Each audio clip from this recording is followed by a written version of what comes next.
D'où, un suspect mis en examen après le meurtre d'un homme au volant de sa voiture. Un homme turc, né en 1985, a été mis en examen pour assassinat, après l'exécution d'un homme au volant de sa voiture commise mardi dans le Doubs. Le tireur a rapidement été identifié par les enquêteurs du commissariat de Montbéliard.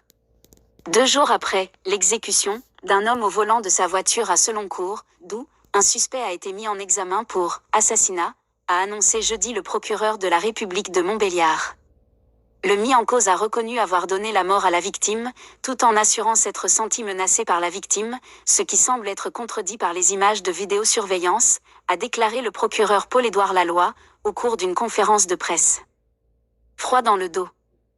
Le magistrat a évoqué une véritable exécution sur la voie publique avec une détermination du suspect qui fait froid dans le dos.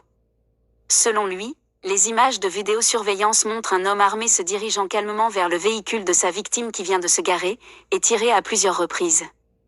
Les enquêteurs ont découvert 3 étuis percutés de calibre 7,65 mm, au même endroit que les bris de la vitre du véhicule, a précisé le procureur, tout en indiquant qu'il y avait eu au moins 4 tirs. La victime connaissait son bourreau. La victime, née en Turquie en 1970, avait tenté de reprendre la route sur quelques mètres, avant de sortir de son véhicule et de s'écrouler au sol. Il avait eu le temps de confier à un témoin que son agresseur était le nouveau compagnon de son ex-femme. Malgré l'arrivée des secours, il était décédé quelques instants plus tard. Il présentait plusieurs plaies par balle au niveau du bras et flanc gauche. La célérité des services de police a permis l'interpellation du suspect le jour même, a salué Paul Mangin, le commissaire de Montbéliard. Une perquisition au domicile de ce Turc né en 1985 a permis de retrouver un pistolet automatique, désigné par le suspect comme étant l'arme du crime, ainsi que les vêtements qu'il portait au moment des faits.